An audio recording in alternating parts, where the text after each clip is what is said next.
사도행전 5장 1절에서 11절까지 말씀을 교독하겠습니다. 하나님의 말씀입니다. 아나니아라 하는 사람이 그의 아내 삽비라와 더불어 소유를 팔아 그 값에서 얼마를 감춤해 그 아내도 알더라. 얼마만 가져다가 사도들의 발 앞에 두니 베드로가 이르되 아나니아야, 어찌하여 사탄이 내 마음에 가득하여 내가 성령을 속이고 땅값 얼마를 감추었느냐.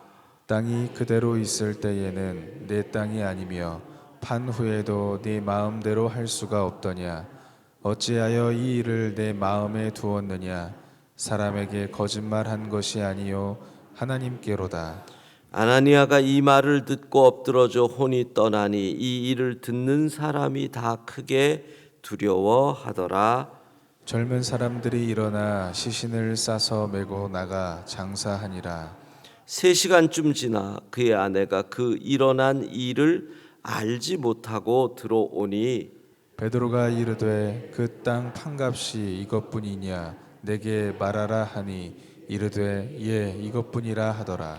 베드로가 이르되 너희가 어찌 함께 꾀하여 주의 영을 시험하려 하느냐. 보라, 내 남편을 장사하고 오는 사람들의 발이 문 앞에 이르렀으니 또 너를 메어 내 가리라 하니 곧 그가 베드로의 발 앞에 엎드러져 혼이 떠나는지라. 젊은 사람들이 들어와 죽은 것을 보고 메어다가 그의 남편 곁에 장사하니. 함께 읽습니다. 온 교회와 이 일을 듣는 사람들이 다 크게 두려워하니라. 아멘. 초대교회가 한참 부흥할 때, 이제 막 이 워밍업을 끝내고 달려가기 시작할 때 일어난 이 아나니아와 삽비라의 비극. 이 사건의 결론이 11절, 온 교회와 이 일을 듣는 사람들이 다 크게 두려워하니라. 하나님은 이 일을 통해서 성도들이 두려워하기를 원하신다라는 거예요. 두려움을 가져야 한다. 자, 이 사건은 먼저 우리에게 두 가지 정도 질문이 나와요. 아나니아와 삽비라가 도대체 구체적으로 무슨 잘못을 저질렀는가 하는 질문이 생기고, 두 번째, 그 잘못이 이렇게까지, 많은 주석자들은 이런 표현을 써요. 회개할 기회도 안 주시고, 이런 표현을 써요. 그러니까 회개할 기회도 없이 이렇게 심판을 받아야 하느냐, 그 정도의 죄냐라는 두 가지 질문이 생기죠. 사실 이 정도도 대단한 거잖아요. 자기의 재산을 팔았다라는 것을 보면 뭐 거의 부동산 팔아서 헌금으로 드린 내용인데, 뭐 그런 정도만 해도 대단한 거 아니에요? 이 시대는 헌금 많이 해야 할 교회 일이 있으면 그 교회를 떠나는 시대가 돼가고 있는데, 뭐 이 정도면 대단한 거잖아요. 거기다가 아나니아와 삽비라가 초대교회에 나름 인정받고 존경받는 뭐 그런 일꾼이었을 텐데 겨우 그 정도로 저주를 받았다? 의문이 생깁니다. 1달란트 받은 종이 된 거거든요. 자, 먼저 생각합니다. 도대체 무슨 죄일까? 본문에 사실 나오는 표현들을 보면 뭐 예를 들면 속였다. 3절에 하나님을 속였다.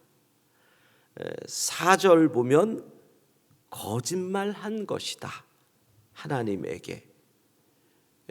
그러니까 요 2절에 나오는 요 얼마를 감추매라는 이 부분을 통해서 아마 내가 전부를 드립니다라고 말을 했지만 실제는 전부가 아니라 감추고 전부라고 거짓을 말한 것이 아닐까, 이런 추측을 할 수 있습니다.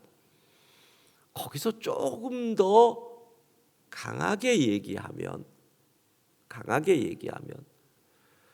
그들 부부가 의논할 때는 자, 이거 팔아서 우리 정말 전부를 드리자라고 의논을 해놓고 막상 바치려고 할 때 아까워서 에이, 요것만 하자라고 한 것이 아닐까라는 추측도 있습니다. 자, 그런데 우리는 사도행전을 기록한 누가의 의도를 볼 필요가 있는데, 여기서 얼마를 감추었다라는 이 표현을 주석자들은 주의 깊게 보고 있습니다. 왜냐하면 신약 성경에 요 단어가, 헬라어 단어가 사용된 게 딱 두 곳이 나와요. 하나는 여기고 또 하나는 디도서 2장 9절 10절에 보면 나와요. 9절을 보면 종들에게 당부하는 말씀이에요. 상전들에게 순종하고 열심히 일해라. 그러면서 10절을 보면 이렇게 나와요. 훔치지 말라. 요게 감춘다라는 거랑 똑같은 단어예요. 똑같은 헬라어가 사용돼요.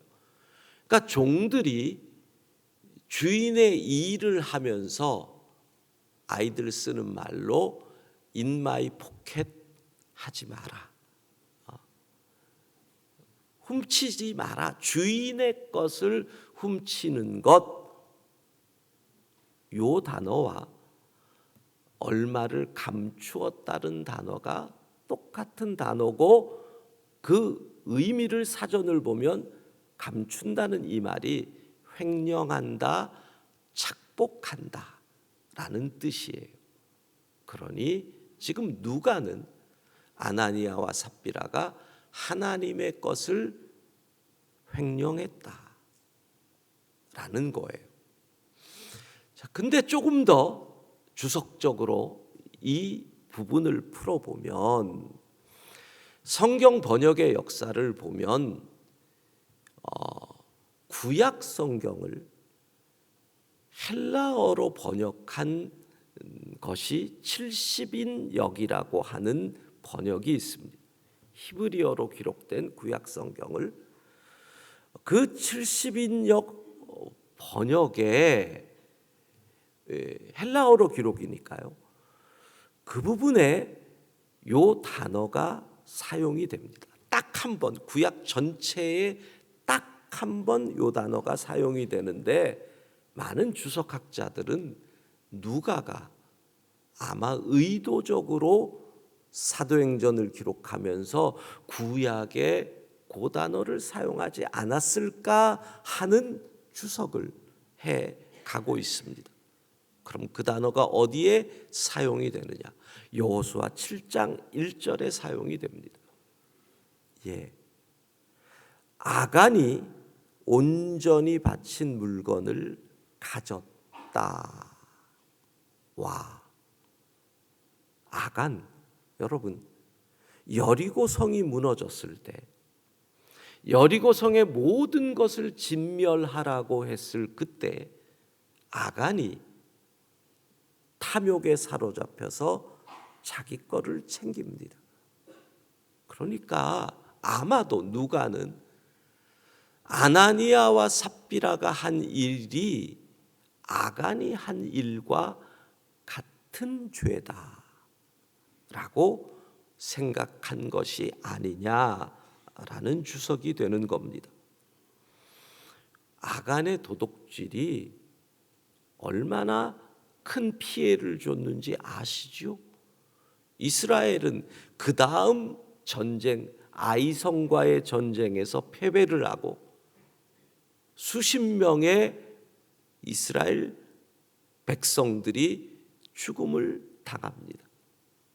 아간 한 사람의 범죄가 이와 같이 엄청난 일을 일으켰는데 지금 누가는 아나니아와 삽비라의 죄가 아간의 죄와 같다, 이렇게 얘기를 하는 것. 구약 성경에 딱 한 번 사용된 그 단어를 그대로 가져와서 쓰고 있는 겁니다. 이게 어떻게 그런 해석이 가능할까요? 지금 이스라엘은 출애굽해서 가나안 땅에서 새 왕국이 시작이 됩니다. 언제나 그렇죠. 구약의 이스라엘은 신약에서는 교회입니다. 교회입니다. 그런데 지금 오순절 성령 강림 이후에 교회가 시작을 하는 스타트 라인에 서 있습니다. 가나안에 들어온 하나님의 왕국 이스라엘이 지금 시작하면서 여리고에서 전쟁을 합니다. 똑같은 상황이라는 거죠. 왜 하나님은 아나니아와 삽비라의 죄를 그렇게 크게 보셨을까라는 거죠. 왜 그렇게 크게 경계하셨을까? 왜 그렇게 크게 심판을 하셨을까? 성령의 강림으로 교회가 시작되는 이 시점에서 하나님은 말씀하시는 겁니다. 교회의 기초에 거짓과 도둑질은 용납할 수 없다. 여기서 거짓이 용납되면 여러분, 아나니아와 삽비라는 이 일을 통해서 사람들에게 칭송을 받게 될 거고요, 바나바처럼. 그리고 초대교회의 지도자의 반열에 들어설 겁니다. 어떻게 생각할까요? 이 정도쯤은 괜찮네. 이 정도쯤은 하나님 앞에서 거짓이 두렵지 않은 공동체는 결국 부패해서 망한다.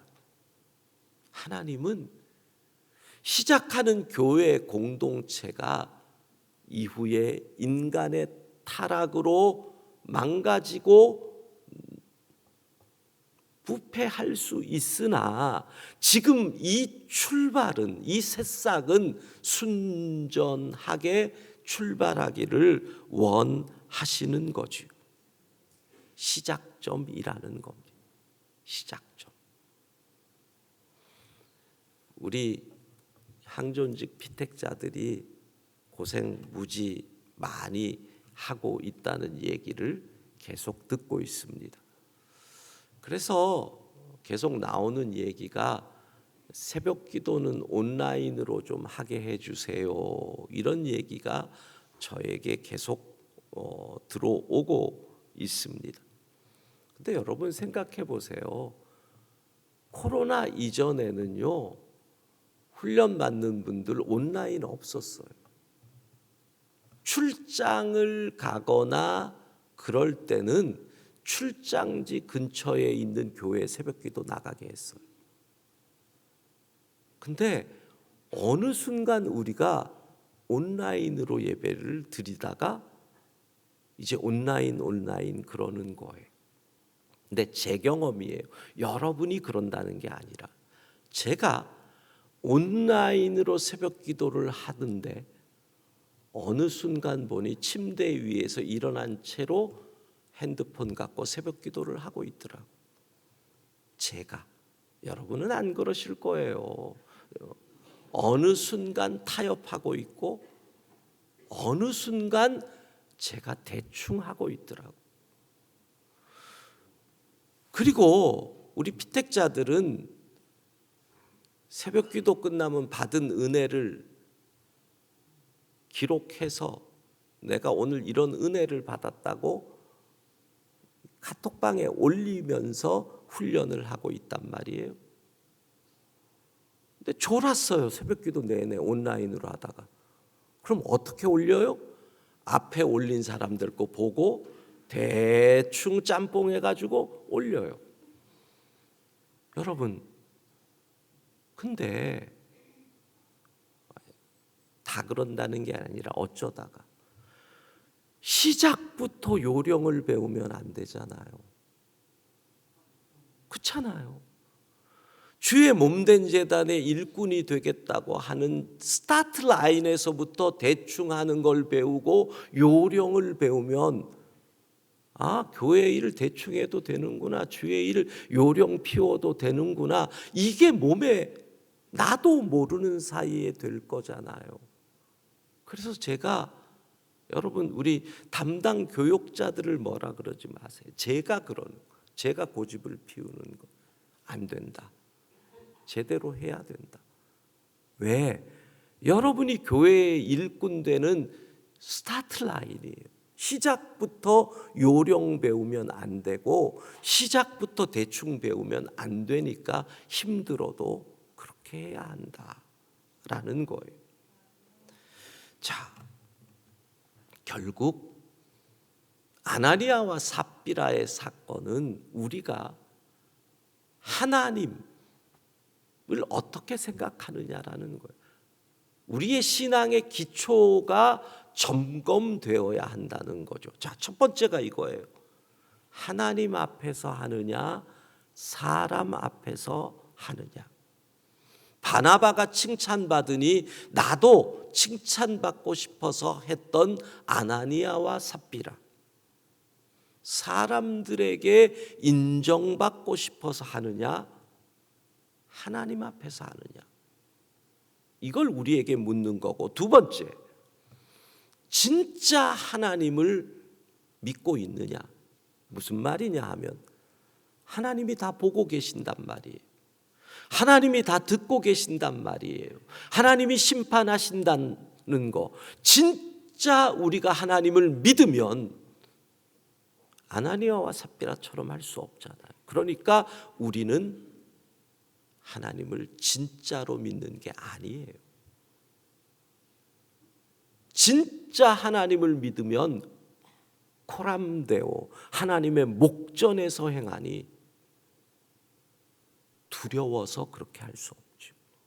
두려워서. 이 사건을 통해서 하나님이 원하시는 게 뭐라고요? 두려워하더라. 하나님 경외하라는 거예요. 경외. 세 번째, 하나님을 우습게 여기지 말라. 이 말은 우리가 하나님의 사랑을 이용한다는 것, 하나님의 용서를 이용한다는 거예요. 이렇게 해도 또 용서해 주실 거니까, 이렇게 해도 또 용서하고 용납할 것이니까, 어느 순간 하나님의 사랑과 용서를 이용하고 있는 것은 아니냐라는 거죠. 사랑하는 성도 여러분, 우리가 하나님을 경외함이 사라지면 아나니아와 삽비라 됩니다. 한 달란트 받은 종 됩니다. 오늘 새벽기도 후에 기도할 것입니다. 기도 제목은 성령이여 역사해서 진짜 하나님을 믿고 정직하게 하옵소서. 이게 우리 기도 제목이 되어야 합니다. 하나님의 목전에서 행하게 하옵소서. 이걸 가지고 우리가 간절히 기도할 것입니다. 오늘도 코람데오, 하나님의 목전에서 정직한 진짜 하나님을 믿는 우리 모두가 되기를 소원합니다.